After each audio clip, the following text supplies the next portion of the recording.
नमस्कार, आप देख रहे हैं रबजी लाइव और मैं हूं अभिषेक मिश्रा। देखिए, पशुपति पारस की पार्टी, पूर्व केंद्रीय मंत्री पशुपति पारस की पार्टी है आरएलजेपी। और आरएलजेपी अब विधानसभा चुनाव से पहले बिहार के हर जिले में दलित चौपाल लगाने जा रही है और इसकी शुरुआत आरएलजेपी ने कर दी है, राष्ट्रीय लोक जनशक्ति पार्टी ने कर दी है। दलित वोटरों को साधने के लिए पशुपति पारस का ये प्लान कितना काम आएगा ये तो चुनाव के बाद ही पता चलेगा या चुनाव के दौरान पता चलेगा। लेकिन कल बक्सर के लहना गांव से इसकी शुरुआत की गई और पशुपति पारस के भतीजे और पार्टी के प्रदेश अध्यक्ष प्रिंस राज और पशुपति पारस के पुत्र यशराज पासवान ने इसकी शुरुआत बक्सर के लहना गांव से की। बक्सर के लहना गांव में इसकी शुरुआत की गई। उसके बाद बक्सर के कोरन सराय गांव में भी दलित चौपाल लगाया गया। इस दौरान पूर्व सांसद प्रिंस राज ने क्या कहा, जरा सुनिए।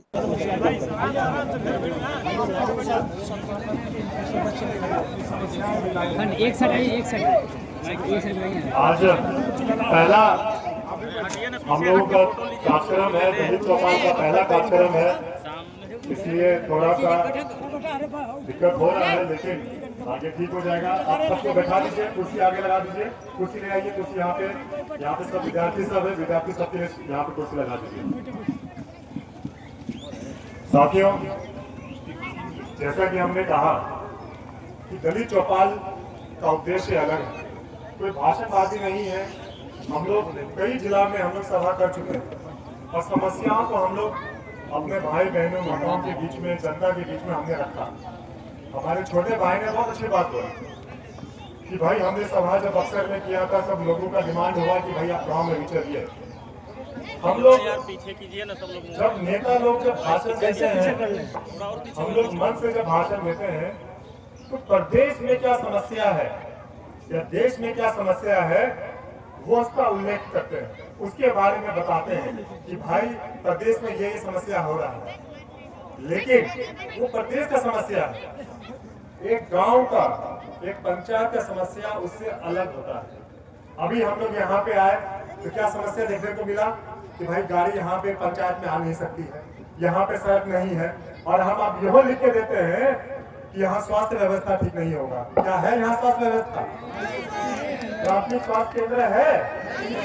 आप तो समझ जाइए, पूरे बिहार का स्वास्थ्य व्यवस्था डगमगाया हुआ है, वो राज्य स्तर पर डगमगाया हुआ है, लेकिन गांव स्तर पे क्या है, इसका आवाज हम लोग आपका बनने के लिए आए हैं। मीडिया के माध्यम से आप लोगों की आवाज हम लोग बताना चाहते हैं, पूरे देश को बताना चाहते हैं कि ये जो बिहार में 20 साल से सरकार चल रहा है, एक व्यक्ति का पता है आपको?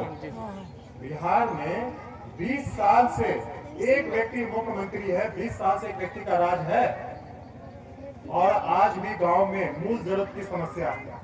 शिक्षा नहीं है, सड़क नहीं है, पानी नहीं है, कानून व्यवस्था ठीक नहीं है, पलायन का समस्या है। हमको बताइए, यहाँ पक्का हम बोलते हैं, दावा के साथ बोलते हैं, हर एक परिवार में से ऐसा एक व्यक्ति जरूर होगा जो कि विदेश में जो दूसरे प्रदेश में जाके नौकरी कर रहा होगा, कर रहा होगा, नहीं कर रहा होगा।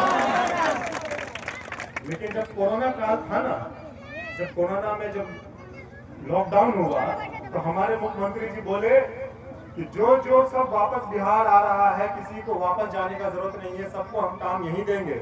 और जैसे ही लॉकडाउन हटा ना तो यही मुख्यमंत्री जी स्पेशल ट्रेन का व्यवस्था किया कि सब बाहर चल जाए। कि दो मुहा चेहरा, ये जो नीति और नियत में जो खोट है, इसको उजागर करने हम लोग आए।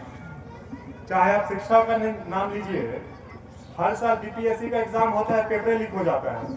एक बार सुने हैं कोई जेल गया हो, किसी पर कार्रवाई हुआ हो? कभी नहीं होगा। काहे ना, बहुत लोगों का पेट उसमें भरता है ना।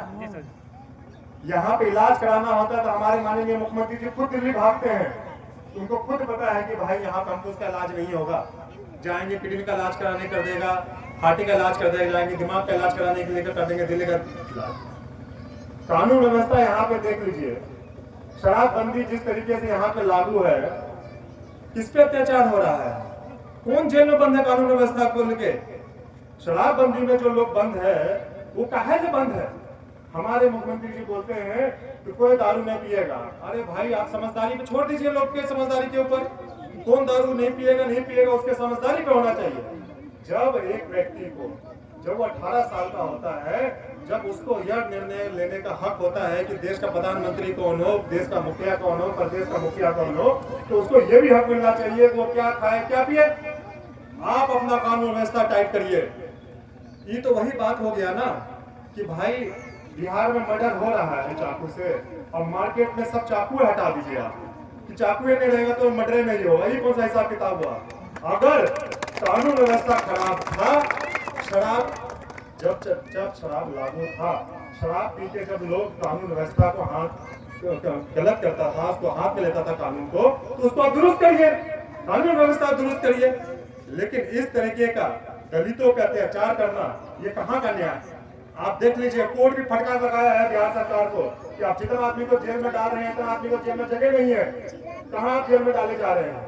तो ये देखिए, 20 साल से जिसका सरकार है, मन बनाना पड़ेगा आप लोगों को। मन कैसे बनाना पड़ेगा आप लोगों को? आंदोलन होता है ना, जब कोई विपदा, कोई आपत्ति आती है या कोई भी संकट आता है, आंदोलन होता है। आंदोलन का परिणाम ये होता है, जो सरकार बनती है वो पाबंद होती है वो काम करने के लिए। बिहार में पहले बिजली नहीं था, आप बिजली है ना, कहीं है तो नहीं, बिजली तो है, लेकिन सरकार इसलिए बदला गया, कहा गया कि भाई आपको बिजली चाहिए, जब सरकार बनी तो बिजली आया। 2005 में हमारे आदरणीय मुख्यमंत्री नीतीश कुमार जी बिहार प्रदेश के मुखिया बने, काम किए, हम लोग भी सरकार में थे, हम लोग भी सराहना करते थे भाई काम किए। लेकिन पिछला 15 साल जो है, पिछला 15 साल हमको लगता है खाली कुर्सी बचाने के लिए राजनीति कर रहे हैं। आप ही बता दीजिए, पिछले 15 साल में, पिछले 20 साल में हमको लगता है माननीय मुख्यमंत्री जी कितने बार शपथ लिए हैं मुख्यमंत्री का? 9 बार शपथ